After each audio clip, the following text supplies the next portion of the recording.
नाज़रीन, रुपया पैसा में आपको खुश आमदीद कहते हैं। मैं हूं अली नासिर। चंद दिन पहले ही हमने प्रोग्राम किया था कि कब सियासी हालात और मामलात जो हैं वो मुल्क की मईशत के ऊपर असरअंदाज होना शुरू हो जाते हैं। शायद उस वक्त ये बात आसानी से समझ ना आई हो, लेकिन अब तो समझना आसान हो गई है। उसकी वजह यह है कि स्टॉक मार्केट के अंदर कल हमने कमी देखी। उसे आप अगर आम टर्मिनोलॉजी में कहें तो बहुत सारे लोग उसे शदीद मंदी भी कहेंगे, लेकिन बात कुछ ऐसी है कि बैनुल-अक़वामी मार्केटों का भी दबाव मौजूद था, लेकिन बहाना तो फिर भी बनना होता है। तो कल बहाना यही बना कि शहबाज शरीफ साहब गिरफ़्तार हो गए। बहुत सारे लोग समझ रहे थे कि गैर मुतवक्के सी चीज़ है, लेकिन देखें, मैंने आपको कहा कि मैं तज़िया वो पेश करूँगा जो कि मुतवाज़िन भी होगा, हकीकत पसंदाना होगा और उसमें कुछ राज यहाँ कर दूँगा। आपको पता है पिछली दफ़ा बहुत झगड़ा लड़ाई हुई, बहुत शोर शराबा हुआ कि जनाब ये बयान दे दिया और जनाब नवाज़ शरीफ साहब ने मीडिया पर आकर कह दिया कि हम इमरान खान नहीं बल्कि उसके लाने वालों के ख़िलाफ़ काम करेंगे। और मैंने आप लोगों को वाज़ेह तौर पर कह दिया कि पाकिस्तान में अपोजिशन की सियासत हो या हुकूमत की सियासत बग़ैर इजाज़त के नहीं की जा सकती। लोग हंस पड़े। लोगों ने कहा यार ये कैसी बातें करता है, हर बात में नूरा कुश्ती की बात करता है। मैंने कहा भाई, पाकिस्तान की सियासत खालिसतन है ही नूरा कुश्ती और कुछ भी नहीं, सब ड्रामा है। आज तक वज़ीर आज़म, साबिक वज़ीर आज़म जनाब यूसुफ रज़ा गिलानी साहब को ये नहीं पता कि मुझे फारिग किसने किया या कैसे हुआ।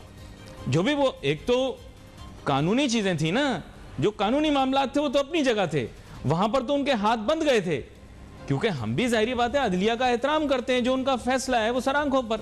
लेकिन हकीकी तौर पर जो केस बना, यूसुफ रज़ा गिलानी साहब जो फंसने के बाद पेचीदा सिचुएशन में आए, वो ख़त लिखते तो भी फंस जाते, ख़त ना लिखते तो भी फंस जाते, अगर लिख देते तो लगारी कहलाते। तो उनके लिए जो मसले मसाइल क्रिएट हो गए थे, वो खुद ब खुद दलदल में फंस भी गए और उनको पता भी था कि मैं दलदल में फंस रहा हूं, लेकिन निकल नहीं पाए। चंद लम्हात के लिए ही सही, लेकिन सजा मिली और फिर उसके बाद वो नाअहल हो गए। बात गलत कह रहा हूं? इसी तरह इस दफा भी जो बिल्डअप क्रिएट हुआ है, आप खुद समझें इस बात को। ये जो बाईपोलर सियासत नून लीग के अंदर हो रही है, आप अभी उससे वाकिफ ही नहीं है, आपको पता ही नहीं फिल्म का असल। ऐसे ही बेवजह आप लोग नाच गा रहे हैं और बयानात को सुन के खुश भी हो रहे हैं। एक साइड एक बयान दे रही है, दूसरी साइड दूसरी बयान दे रही है। चचा ज़ाद भी जेल में है, चचा भी जेल में है। गलत कह रहा हूं? और फिर यह भी बात आई कि पैगाम गए पैगाम आए। मैंने तो नहीं कहा, उन्होंने कहा। मैं नाजुक मामलात पे बात नहीं करता, मेरा बिजनेस का प्रोग्राम, मैं बिजनेस के हिसाब से कॉन्क्रीट बात करूंगा। कॉन्क्रीट बात यह है कि अभी न्यू प्लेयर्स कौन है। मैंने पहले दिन कहा था, लोग हंसना शुरू हो गए। मैंने कहा न्यू प्लेयर्स क्लियर कट मुल्क की पॉलिटिकल फ्यूचर में या मरियम साहिबा हैं, ये टीवी पर आ गई, या बिलावल साहब हैं, वो भी टीवी पर उनकी तस्वीरें चल रही हैं। ये दो हैं न्यू की प्लेयर्स, मरियम साहिबा एंड बिलावल साहब। दैट्स इट, हो गई बात। मेरा काम सिर्फ और सिर्फ वो तज्जिया देना है जो सरमायाकारों के लिए काम का है, उन लोगों के लिए काम का है जो मुस्तकबिल में पाकिस्तान में नोटू लगाएंगे, नोटू कमाएंगे। ये है फ्यूचर भाई। अब मुझे भले पकड़ के दो तलप्पड़ लगा लो, मर्जी है, लेकिन मैं हकीकत बात करता हूं। थर्ड की आपके सामने मौजूद है मौजूदा वजीर आज़म इमरान खान साहब। इनकी सियासत के मुतालिक मैं कह चुका हूं कि बहुत जगह पर मुस्तहकम है और कहीं पर हालात जो हैं वो रिवायती सियासत की नज़र हो सकते हैं। ये आगे देखा जाएगा क्या होता है। अभी तक तो यही बात हो रही थी ना कि अदम एतमाद की तहरीक लेकर आएंगे, अब वो ठुस हो गई ना। एक बात कर रहा हूँ, गौर से सुने आप। देखिए हमारा, फिर मैं दोबारा दोहरा रहा हूँ, प्रोग्राम का नाम है रुपया पैसा। पैसा जो होता है ना, उसकी आंखों पे जफ्फे होते हैं, कवर्ड होती हैं उसकी आंखें, उसकी कोई लॉयल्टी नहीं होती, उसकी कोई समत नहीं होती, उसकी कोई पॉलिटिकल सिंसियरिटी नहीं होती। नोटू की बड़ा जालिम है ये। जिसकी जेब में होता है उसी का साथ छोड़ जाता है, ये किसी का नहीं है ये। यहां पर आप ऐसे समझें कि पैसों की आंखों पे जफ्फे लगे हुए, और इन जफ्फों पर आप जो हैं अब आगे का जब मुस्तकबिल देखेंगे तो बहुत कॉन्क्रीट दिखाई देगा, बहुत स्ट्रेट फॉरवर्ड दिखाई देगा। अब चॉइसेस स्ट्रेट फॉरवर्ड हो गई, क्या क्या चॉइसेस होंगी, अब एक क्लैरिटी ये भी आ गई। अच्छा, यहां पर चंद लोग इस चीज से नावाकिफ हैं और जानते नहीं हैं कि वजीर आजम जनाब इमरान खान साहब जो हैं वो बड़े एक्टिव आदमी हैं भाई। अगर उनके हाथ खोल दिए जाएं तो वो फड़का के रख देंगे। ये तो कुछ कंपल्शंस हैं, कुछ पॉलिटिकल कंपल्शंस हैं जिसकी वजह से वो कर नहीं पा रहे। दरअसल तो ये मुकदमा है नहीं, आपको तो पता होगा। दरअसल जो मुकदमा है वो तो मॉडल टाउन वाला है। देखें, हमने अपना कॉन्क्रीट जजमेंट देनी है। मैं उन लोगों में से नहीं हूं कि केके की तरह मुस्कुराते हुए आ जाऊंगा, कल मुझे वजारत मिल जाए मैं हंसते हंसते कहूंगा सर ऐसी अपोजिशन कुछ नहीं बिगाड़ सकती, सब मुस्तहकम है। ना ही मैं उन लोगों में से हो सकता हूं जो है वो नजरियाती तौर पर मुखालिफ है मौजूदा हुकूमत और पाकिस्तान तहरीक इंसाफ के। वो भी गलत बात कर रहे हैं कि जनाब अपोजिशन मजबूत हो गई, फलां तकरीर ने जनाब ये कर दिया और फलां तकरीर। अरे तकरीरें मुंह के फायर होती हैं, बस खत्म, इनकी कोई वैल्यू नहीं होती। पाकिस्तान में बहुत तकरीरें हुई हैं। असल चीज ये है कि इंटरनेशनल जो पावर्स हैं वो क्या चाहते हैं और हमारे मुल्क के अंदर जो हकीकती या हकीकी दुनियावी ताकतें वो क्या चाहती हैं, ये क्लियर कट है। और जाहिर बात है ये दोनों कुछ नहीं कर सकते, क्योंकि फाइनल फैसला जो होता है वो तो मेरे रब का होता है, और जब चाहे जो चीज़ चाहे जिस तरह से बदल दे। खैर, इस बारे में हम बात करते हैं। अब वापस आएंगे तो हम स्टॉक एक्सचेंज पे बात करेंगे कि अब इस पूरे वाक़े का स्टॉक पर क्या असर हुआ। Let's take a short break.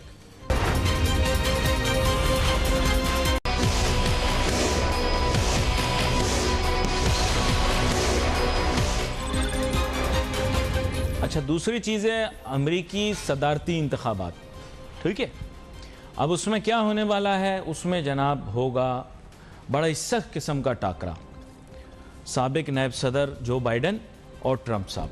खैर, इस मौजू के ऊपर भी बात करते हैं। ज़फ़र मोती साहब हमें ज्वाइन कर रहे हैं बजरिया टेलीफोन लाइन, और स्टॉक एक्सचेंज के ऊपर बड़ी गहरी निगाह रखी हुई। वेलकम करता हूं सर आपको शो में। Thank you.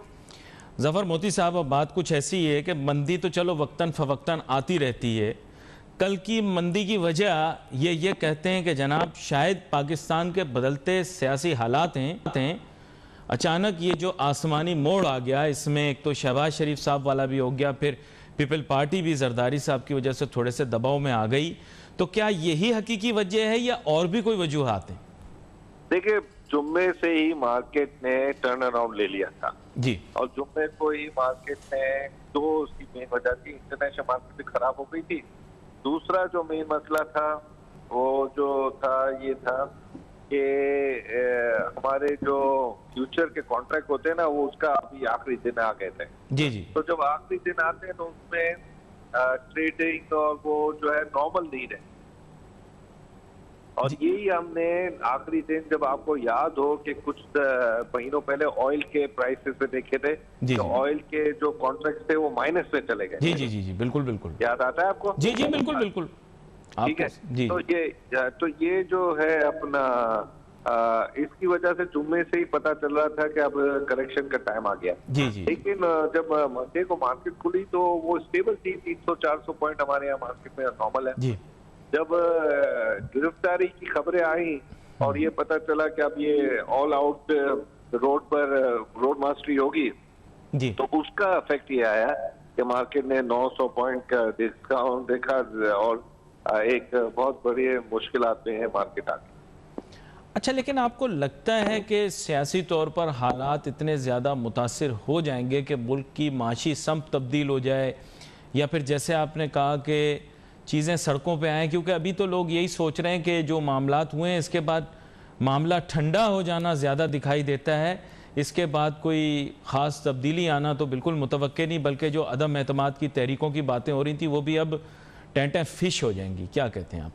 देखिए, टैं फिश तो कुछ नहीं होगा, लेकिन ये है कि अगर शहबाज स्टेप अप करेगा तो फिर कुछ बेहतरी नजर आती है, लेकिन अगर आंटी स्टेप अप करेगी तो फिर मुश्किलात आ जाएंगी। अच्छा, यानी आपने इशारतन बता दिया कि कहाँ से क्या होगा। खैर, अब इसकी दूसरी जानिब भी जाते हैं। सर, बात कुछ ऐसी है कि मुल्क की मईशत के बारे में मुतज़ाद इतलात आ रही हैं। एक तरफ ये है कि जी थिंग्स आर गेटिंग बेटर, उसके भी सर्वेज आते रहते हैं, फिर दूसरा ये कि things are getting pretty bad, इसके भी सर्वेज आते रहते हैं। Who to trust, who to look for in market information? I believe कि हम लोग बॉटम डाउन हो चुके हैं। अच्छा। और मुझे लगता है कि अब टर्न अराउंड होने का है। देखिए अपटेक आप देखें, सीमेंट की अपटेक हो गई है, स्टील की अपटेक हुई है, ऑटोमोबाइल्स की अपटेक हुई है।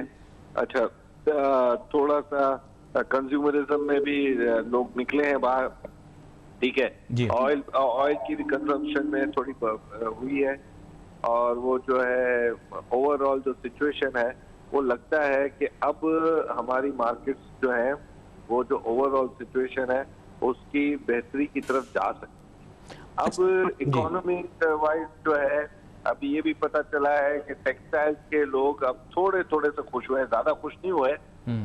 मुस्कान उनकी हल्की सी आई है, एक दांत उनका नजर आ रहा है। ठीक है। तो वो एक किस्म की होप आई है। देखो इस मुल्क को फील गुड तो 2021 में भी शायद ना मिले। ये मैं सही बात है, की बात सच बोलना चाहिए। हाँ बिल्कुल, कि मुशर्रफ के टाइम में फील गुड एलिमेंट था, यहाँ फील गुड एलिमेंट नहीं आता।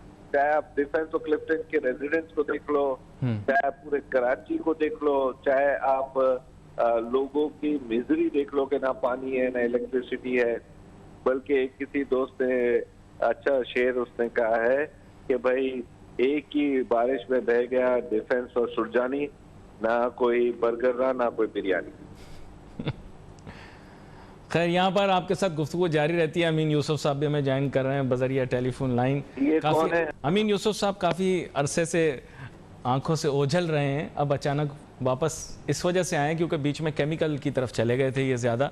अमीन यूसुफ साहब भी साबिक डायरेक्टर भी रहे हैं, इसके अलावा stakeholder, track holder, PSX। Welcome करता हूँ आपको अमीन साहब।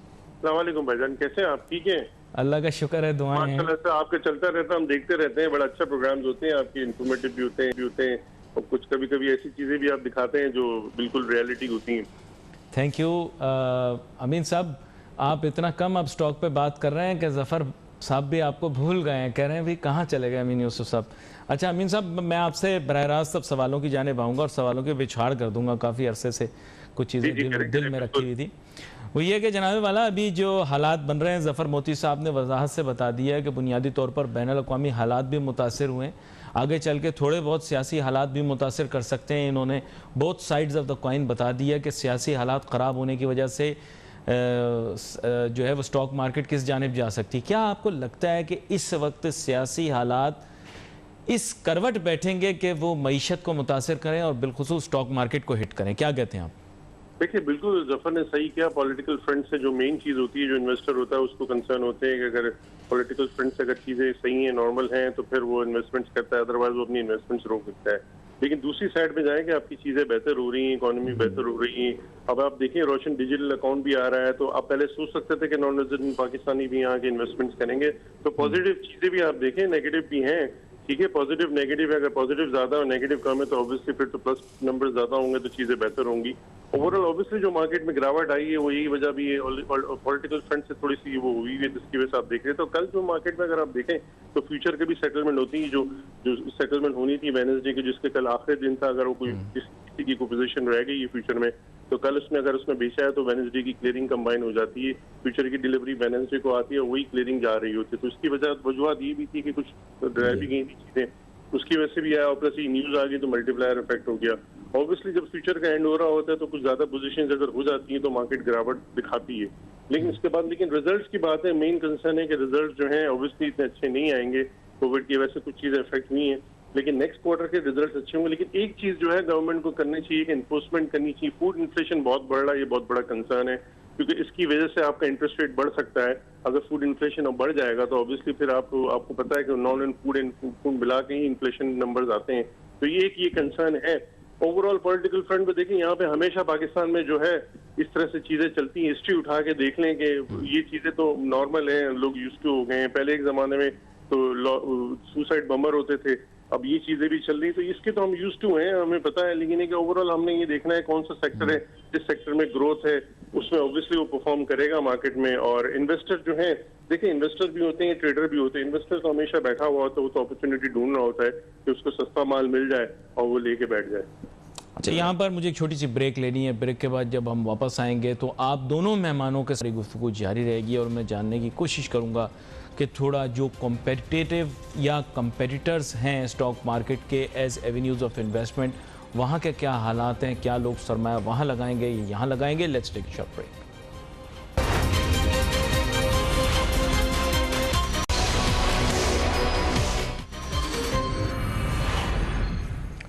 नाजरीन, वेलकम बैक आफ्टर ब्रेक। गुफ्तगू हमारी जारी है। ज़फ़र मोती साहब और अमीन यूसुफ साहब हमारे साथ टेलीफोन लाइन के ज़रिए गुफ्तगू का हिस्सा बने हुए हैं और बात कर रहे हैं स्टॉक मार्केट के मुतालिक। अमीन यूसुफ साहब, आपकी जानिब दोबारा से आता हूँ। जनाब अमीन यूसुफ साहब, एक चीज़ जो मेरे जहन में है और मैं उसकी वजह से बड़ा परेशान भी हूँ, वो ये है कि हमारे यहाँ लोग सियासी तज्ज़िये जो हैं वो अपनी बायसेस की बुनियाद पर देते हैं, जिसकी वजह से एक प्रॉब्लम ये क्रिएट हो जाती है कि ख़बर सामने नहीं आ पाती।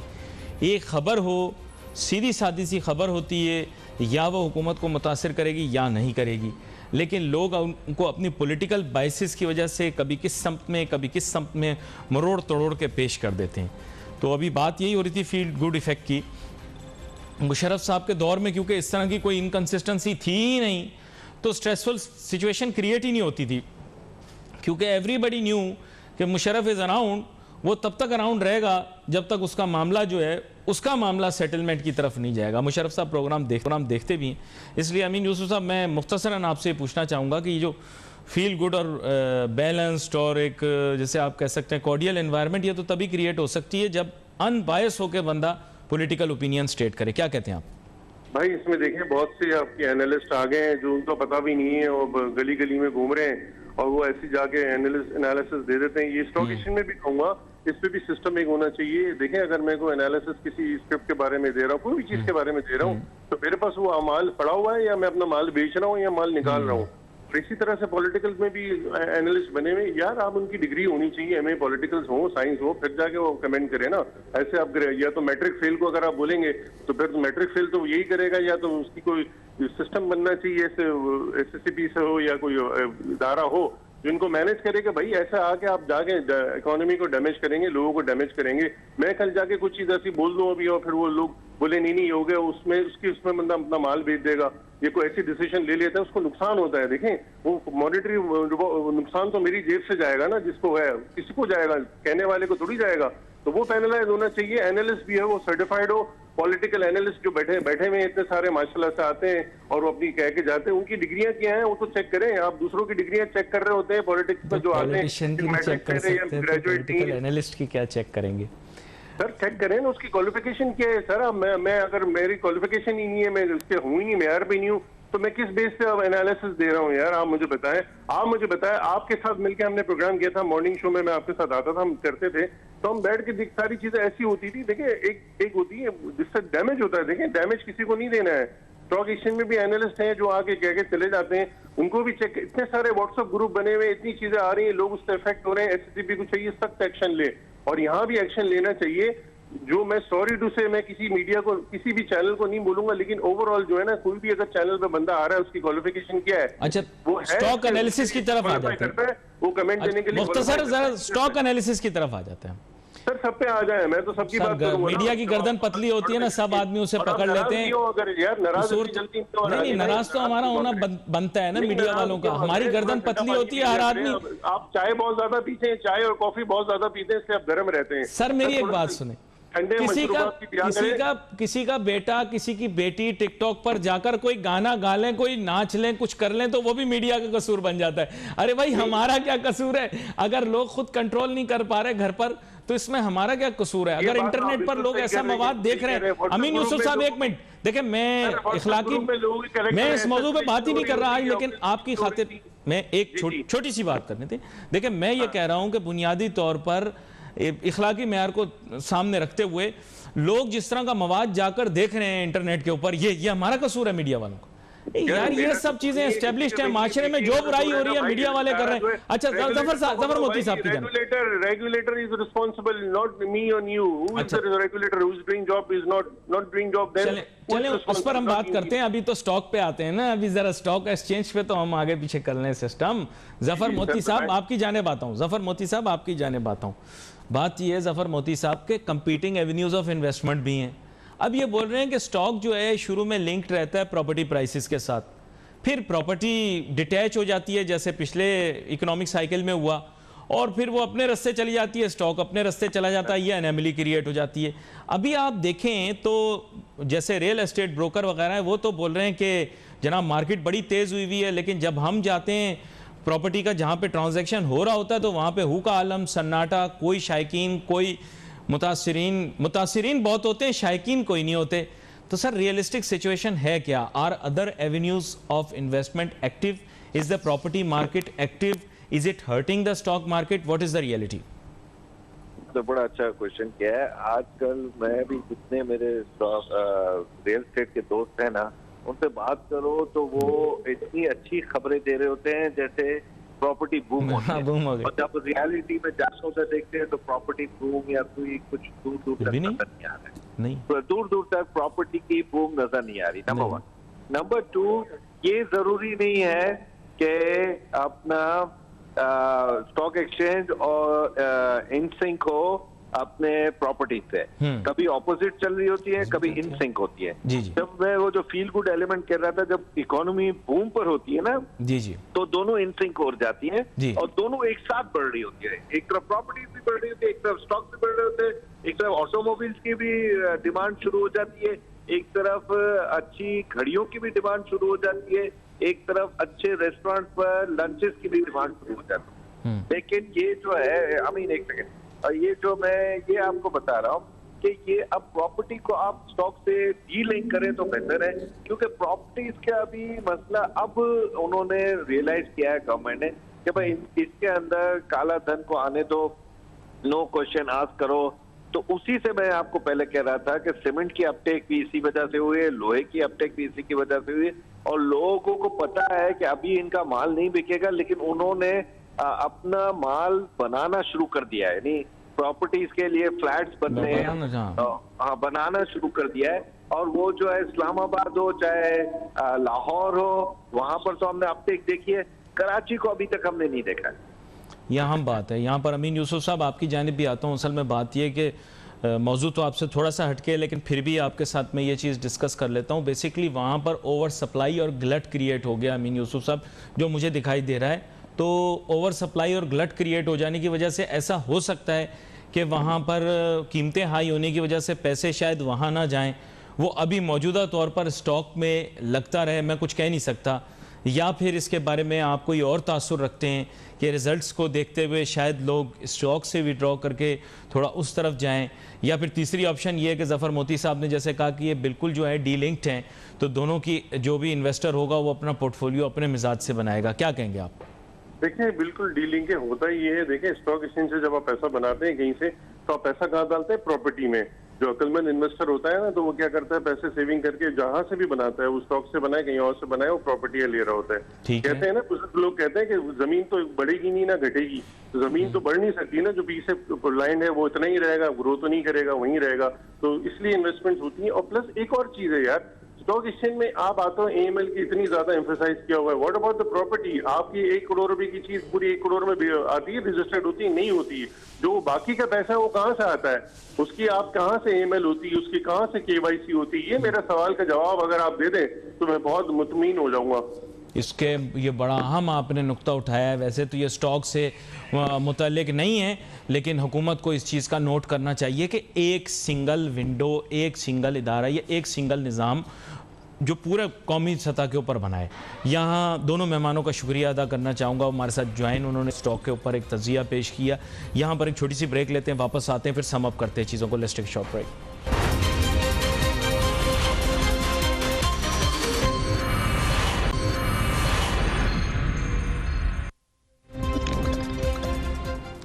नाज़रीन welcome back after break. Break पे जाने से पहले यही बात हो रही थी कि जनाब स्टॉक एक्सचेंज को किस तरह से मुतासर कर सकती है सियासी सूरत-ए-हाल, बिलखुसूस पाकिस्तान की सियासी सूरत-ए-हाल। अच्छा, जो जजमेंट मेरी है मैं बड़ी क्लियर कट आपको बता देता हूँ। देखिए, it needs to be concrete, it needs to have footing. और अभी फुटिंग यही है कि जैसे मैं आपको बता रहा था कि वज़ीर आज़म इमरान खान साहब और पाकिस्तान तहरीक इंसाफ कतई ये टॉलरेट नहीं करेंगे कि उन्होंने 5 साल मुकम्मल करने दिए, नॉन लीग को भी और पीपल पार्टी ने भी अपने 5 साल मुकम्मल कर लिए और इनके 5 साल मुकम्मल करने के रास्ते में वो रुकावट बन जाएं। ऐसा नहीं होगा और वो उनकी ख्वाहिश ही है। और इस ज़ाहिरी बात है, अपनी ख्वाहिश को भी उन्होंने पूरा करना है, क्योंकि जब 5-5 साल उनके मुकम्मल हुए हैं तो जमहूरी, उनको ऐसा लगता है कि जमहूरी अमल को ठीक करने के लिए 5 साल इनको भी पूरे मिलने चाहिए। तो अगर पीपल्स पार्टी और PMLN कुछ भी करेंगे तो ऐसा है कि हुकूमत को फिर मजबूरी हो जाएगी, उनको भी रिएक्ट करना पड़ेगा अपनी टेन्योर कंप्लीट करने के लिए। ये मुख्तसर इसका ये है, तो इससे अब आप खुद ही अखज़ कर लें कि क्या होगा आगे। We wait for message on Facebook. यहाँ पे अली नासिर, हमारी टीम को इजाज़त दीजिए। अल्लाह हाफ़िज़।